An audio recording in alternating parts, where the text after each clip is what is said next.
Queridos amigos y amigas de nuestro monasterio benedictino de la Resurrección, que tienen ya la tradición de seguirnos en este canal de YouTube, tenemos la alegría, nuestra comunidad, de ofrecerles una nueva serie de charlas en nuestro canal, ofrecidas por el hermano Esteban Dumoulin, que es parte de nuestro monasterio fundador de Bélgica, Wavre, y que también fue uno de los fundadores de nuestro monasterio peruano. Él es un gran especialista del hebreo y de la lectura judía de la Biblia. Entonces nos va a proponer una serie de reflexiones como una introducción a la lección divina o, si quieren, a la meditación de la Biblia desde la perspectiva de Israel, la perspectiva judía, y puede ser muy renovador, muy gozoso para nosotros entrar por esta puerta de la gran tradición del judaísmo. Quisiera, antes de cederle la palabra, precisar algunos términos que va a utilizar en esta primera charla. Es una charla dedicada a Rachi, es un rabino del siglo XI, francés o de Francia por lo menos, que es una de las grandes referencias de la interpretación, de la tradición interpretativa de la Biblia. Pero va a utilizar varios términos, como por ejemplo la Cábala, y quisiera precisar un poco lo que es la Cábala, porque quizás en el lenguaje vulgar utilizamos a veces cabalístico, cosas por el estilo. La Cábala es una gran corriente mística de interpretación de la Biblia, a veces esotérica, es una corriente, un movimiento muy, muy rico, pero que data de, o por lo menos el comienzo, data de después de Rachi, es posterior a Rachi. Algunos piensan que él es uno de los iniciadores, pero parece que no, según lo que les va a compartir el hermano Esteban. El segundo término, que sí, quizás lo conocen, es el Talmud, también un término del judaísmo después de la caída, de la destrucción del templo de Jerusalén en el año 70 de nuestra era. Hay como dos grandes Talmudes. Talmudes es recoge, si quieren, todos los relatos, todas las interpretaciones de los rabíes a partir de la Biblia, ¿no? Son comentarios rabínicos de la Biblia, pero dentro de dos grandes corrientes hay un Talmud de Babilonia, de los emigrantes de la diáspora judía, que es un bloque, un libro, si quieren, enorme, de compilación de los grandes comentarios, una perspectiva más abierta. Y el Talmud de Jerusalén, que más bien es una escuela más clásica, diríamos, de interpretación rabínica de la Biblia. Entonces, cuando se habla de Talmud, y seguramente que el hermano va a hablar varias veces del Talmud, tienen que tener presente estas dos grandes compilaciones de comentarios rabínicos de la Biblia. Bueno, les dejo en compañía de nuestro querido hermano Esteban, esperando que esto abra también puertas nuevas, más ecuménicas, para nuestro pensamiento, nuestra búsqueda y nuestra experiencia de Dios.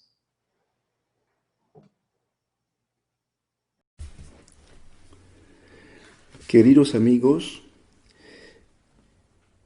espero que estos pocos momentos que de manera un poco especial vamos a pasar juntos puedan ser interesantes para ustedes y darles un poco de ánimo en esos momentos difíciles que ustedes en particular están atravesando. Quisiera hacer una pequeña charla, una serie de charlas en definitiva, a propósito de uno de los comentaristas bíblicos judíos más importantes de la historia. Este personaje se llama Rashi, lo que es el acrónimo de Rabbi Shlomo Yitzhaki. Eso quiere decir, Shlomo es Salomón, y hijo de Yitzhak, de Isaac, era su nombre, era maestro en la ciudad de Troyes, en Francia, en el siglo XI. Nació más o menos en 1040 y murió en 1105. Eso quiere decir la segunda mitad del siglo XI. Y como digo, es uno de los más importantes, si no el más importante de los comentarios bíblicos, también del Talmud. Y hoy día, por ejemplo, no se puede imprimir una edición nueva del Talmud sin incluir los comentarios de este hombre Rashi. Por lo tanto, yo pienso que puede ser interesante para nosotros volver a la escritura, hacer como una forma de lección divina, si quieren, a partir de algunas pautas, algunos datos que recibimos de este comentario, para tal vez tratar de abrirlo hacia nuevos horizontes. Rashi es un comentario un poco particular, porque no se trata ni de un comentario cabalístico, místico, si quieren ustedes, no se trata tampoco de una forma de exegesis detallada. Él tiene un propósito, un proyecto muy específico, muy simple, y lo va a mantener durante todo su comentario. Es un comentario enorme, para decir, él solo es una biblioteca completa. Pero tiene un proyecto muy definido, muy simple, muy particular, que se puede resumir así. Se dice que algún día Rashi entró en una sinagoga y justamente un padre trataba de enseñar la Torah a su hijo, pero haciéndolo interpretaba mal, de manera complicada, el sentido simple, sencillo del versículo. Entonces Rashi decidió que le correspondía escribir un comentario que no sería sino una explicación muy sencilla, comprensible, meramente que para un niño de 5 años que empezaba a estudiar la Torah podía entenderlo todo. Es cierto que este comentario, digamos que va a suscitar también muchos otros comentarios cada vez más complejos, pero hay este fuente, este punto de partida, que es tratar de que los niños puedan alcanzar de manera sencilla, adaptada para ellos, lo que dice la Escritura. Entonces, ayudarles a escuchar cómo habla el texto. Muchas veces se dice de Rashi que trabaja a partir del sentido literal de los textos. Y ahí yo quisiera matizar. No se trata exactamente del sentido literal del texto, sino más bien del sentido simple, sencillo, lo que no es la misma cosa. De alguna forma se sabe, digamos, en la tradición judía, que el sentido literal no se puede alcanzar. Uno no puede captar y alcanzar, digamos que, entender exactamente lo que dice el texto. Por ejemplo, no estamos más en el contexto, en la mentalidad, en la cultura, en las intuiciones de la persona que redactó, que ha escrito esos textos. No estamos tampoco en medio de la comunidad que ha recibido este texto, esos textos. Entonces, de alguna manera, lo que quiso decir la persona que por primera vez ha escrito esos textos, de alguna manera nos escapa. El sentido literal queda oscuro y oscura definitivamente para siempre. Hay como, digamos, una distancia entre el texto y nosotros. Es muy importante. Es como si de alguna manera una persona hubiera puesto una cortina, un velo, algo ligero, pero que no nos permite exactamente alcanzar el momento original primero cuando alguien decidió escribir las primeras palabras de la escritura, de lo que hoy día nombramos la escritura. Entonces, el sentido literal no lo podemos alcanzar. ¿Quiénes somos nosotros como para poder decir que hemos entendido lo que el texto quería decir? Este sentido literal es como un punto de origen. En hebreo se llama Reshit, como la primera palabra de la escritura, del Génesis. El Reshit es lo que es el principio, es el punto original que pone en camino, que introduce, inaugura el movimiento, pero que de alguna manera queda escondido. Hay como una distancia fundamental que justamente es algo muy importante. Yo les doy también un pequeño comentario a este propósito. Un comentario de un filósofo judío de hoy. Este momento primero, este momento de origen que no podemos alcanzar, corresponde para él al don de las primicias. Este don de primicias, del diezmo también, reactiva, dice, el recuerdo del origen. Vuelve a reiterar este gesto de origen, el don gratuito, que hace que el mundo se queda de alguna forma opaco y quita por siempre algo de este mundo que no podemos apropiarnos. Es como un obstáculo a nuestra voluntad de poder,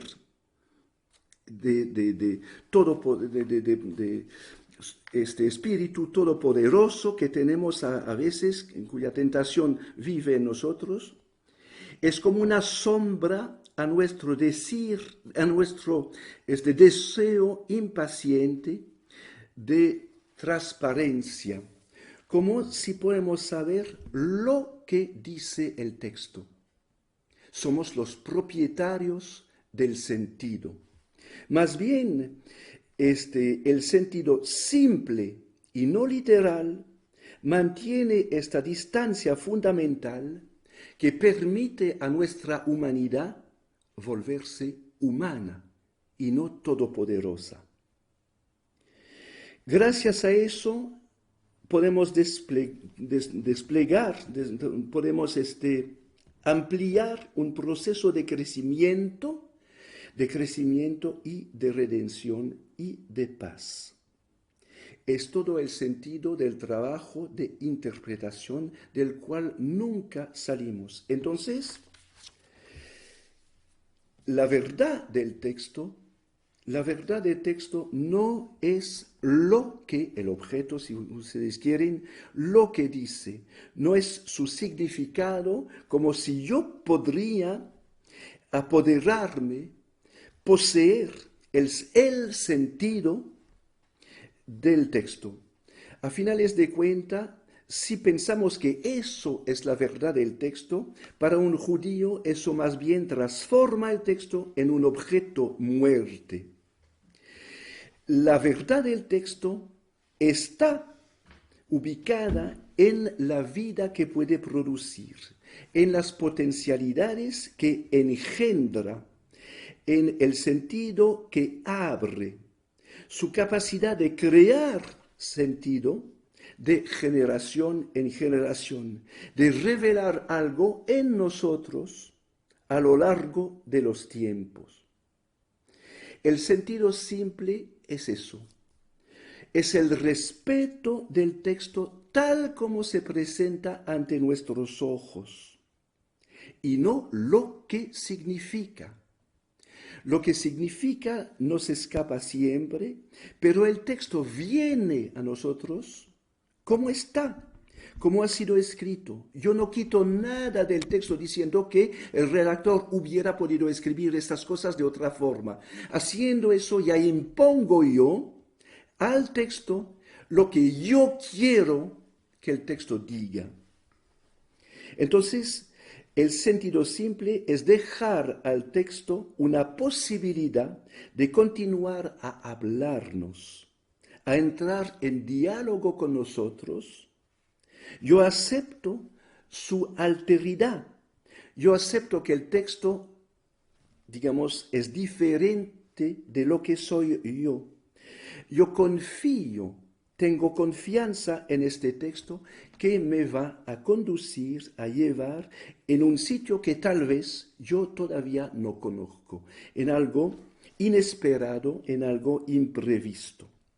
Entonces, el sentido simple del texto es más que todo mantener el texto, obligarnos a mantener el texto como es, para escucharle con un oído nuevo. Como dice Martin Buber, con una ingenuidad nueva. Permitir que este texto haga su trabajo en nosotros. De alguna forma, cuando nosotros hacemos lo que llamamos lección divina, es exactamente eso.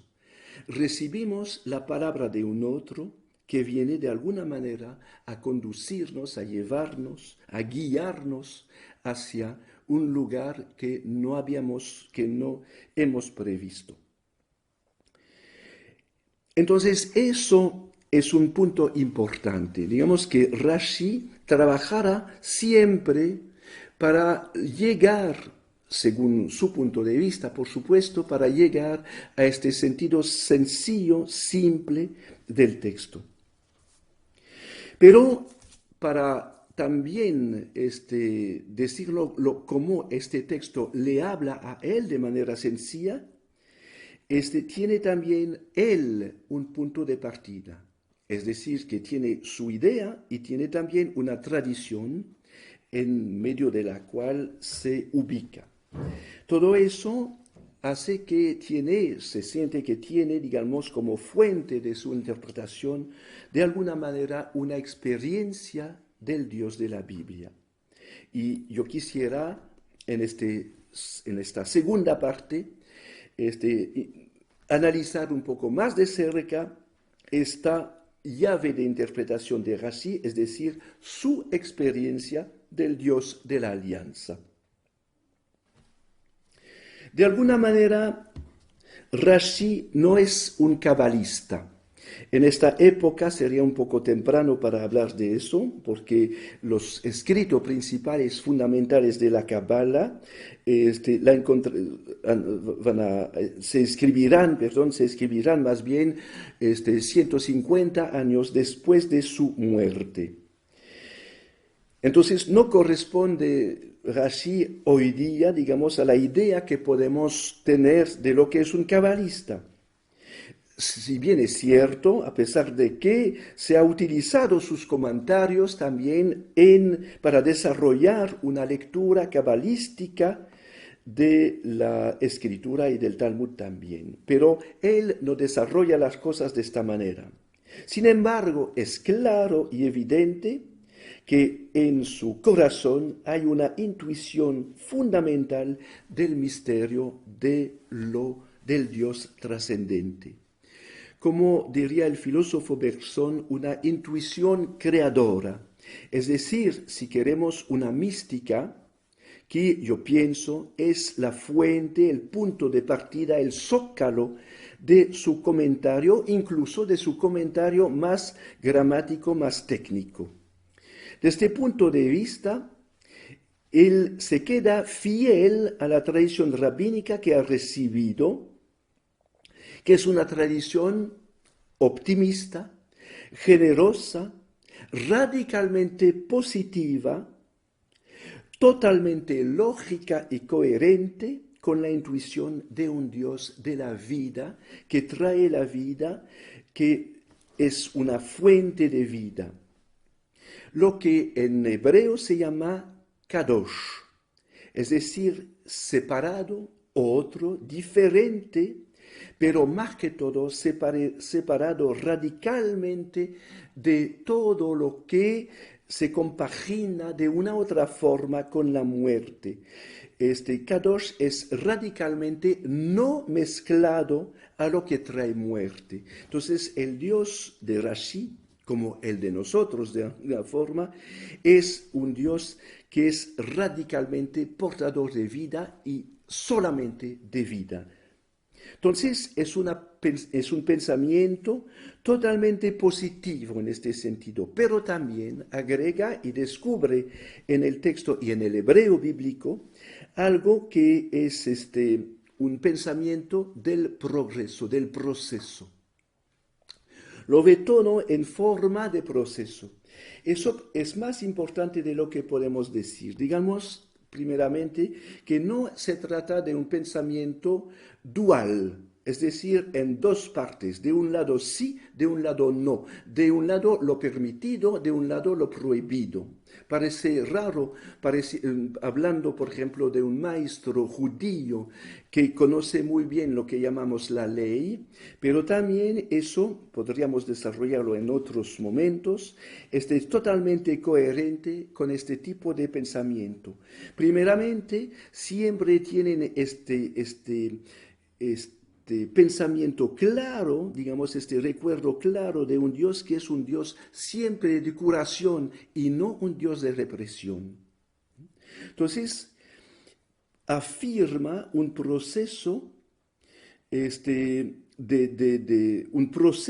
un procedimiento, algo que progresa, algo que va más allá, y no solamente las cosas en términos de sí o de no. Si se puede hacer eso, no se puede. Si tú lo haces, tendrás una recompensa. Si no lo haces, tendrás un castigo. Entonces, no reflexiona en las cosas de esta manera. Más bien, a este nivel, analizándolo de manera más detallada, el hebreo bíblico no es una lengua que funciona así. Es una lengua que no tiene la idea de lo que no existe. Siempre todo lo afirma, digamos que todo está en un proceso de afirmación, de estabilización. Entonces, si encontramos algo que nos hace pensar en un sí y no, el idioma hebreo es un idioma totalmente del sí. Y el no es un falso no, es algo que disminuye, desaparece, se esconde, se va, se retira, pero no diciendo que no existe, no se puede, no se constituye. Entonces no reflexiona el idioma mismo en términos de sí o no, reflexiona siempre en términos de si existe algo, pero este algo va a desaparecer, va a disminuir, hará un camino positivo o negativo, pero hará un camino. Entonces, Rashi mismo explica regularmente las palabras en estos términos de proceso. Yo les doy algunos ejemplos porque me parece que es interesante. Por ejemplo, en el relato del paraíso, del jardín de las delicias, como se dice, el Dios de la alianza dice al hombre, en nuestras traducciones tenemos eso, si tú comes el fruto del árbol de vida, entonces vas a morir, seguramente vas a morir. Muchas veces los traductores piensan que es una cosa más intensa porque la palabra se repite en hebreo 2 veces. Pero justamente para Rashi, si se repite de esta manera, no es que dice que tú es condenado, no es una condenación, tú no es esto, entonces te vamos a castigar, para decir las cosas de otra forma, te vamos a castigar, tú comes, ya tú vas a recibir tu castigo, morirás. No, dice Rashi, no se puede entender así. Se puede entender que no, si tú haces este camino de comer el fruto, más bien tú vas a entrar en un proceso que no es un proceso de vida. Tú vas a entrar en un proceso mortífero. Pero sabiendo eso, se sabe también que uno puede retroceder, que puede justamente, digamos que no es una condenación que tiene que sufrir, que tiene que aceptar porque no tiene otra opción, más bien es la entrada en un camino que si continúa así, llegará a un impasse, llegará a algo que es portador de muerte, más bien puede retroceder y volver, lo que en hebreo se llama la conversión, tshuva en hebreo, es decir, el hecho de volver y de volver naturalmente al punto en que de nuevo puede emprender este camino de vida. Entonces, nunca ve las cosas en forma de condena, en forma de castigo, más bien en forma de un proceso que puede ser positivo, entonces llevar a un crecimiento de la vida o más bien llevar a una disminución de la vida. Pero si tú estás en este proceso en que tú mismo sientes que la vida disminuye, puedes optar de otra forma y puedes tomar otro camino y retomar, digamos, el flujo de la vida.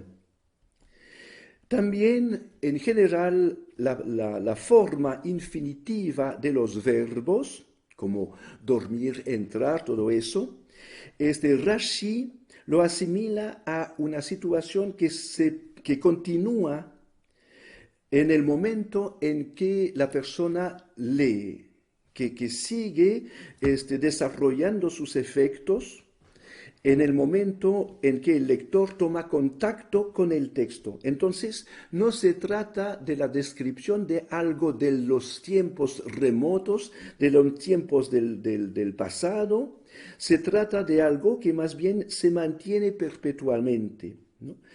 Y estas formas particulares de la gramática hebraica, él lo llama duración permanente, algo, como dice, un presente continuo.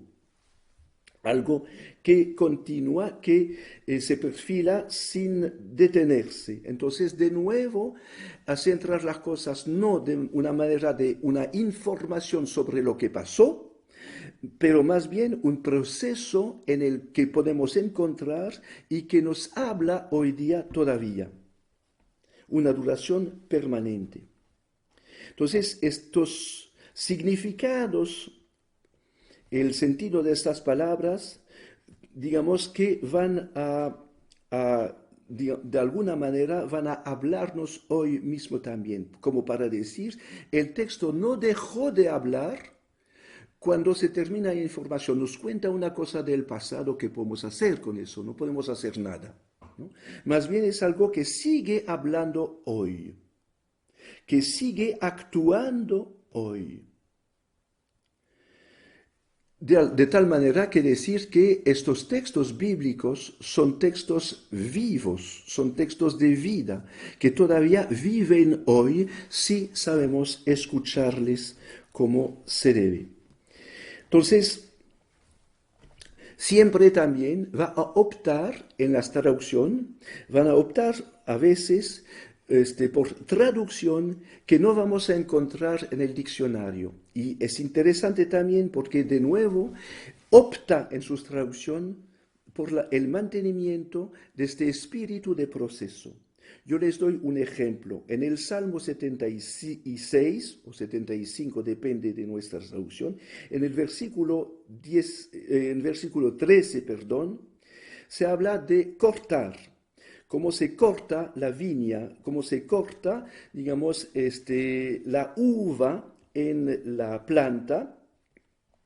Cortar es una acción radical y definitiva.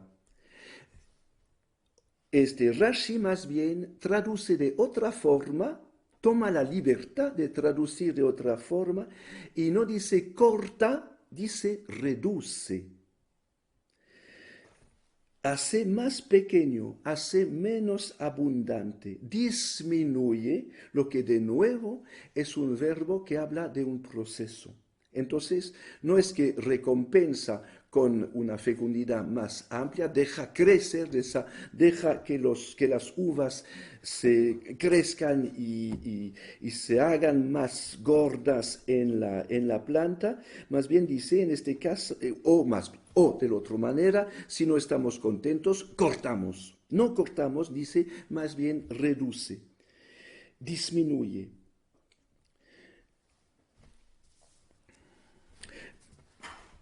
Entonces, en todos estos casos en que la gramática de hoy dice más bien es una acción más intensa, digamos, más intensa, más fuerte, siempre también Rashi le traduce como una forma de proceso, un proceso que indica siempre, y eso es importante, una toma de conciencia, un despertar.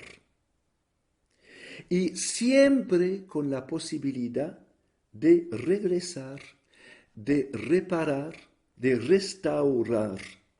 Estas dos palabras, conversión es un regreso en hebreo, se dice tshuva, y reparar, restaurar, se dice tikkun. No, en ninguno de los casos se trata de una condena de parar el proceso, cualquiera que sea el sentido en que estamos, pero más bien es una forma de despertar, una advertencia que abre y abre siempre la puerta hacia la vida.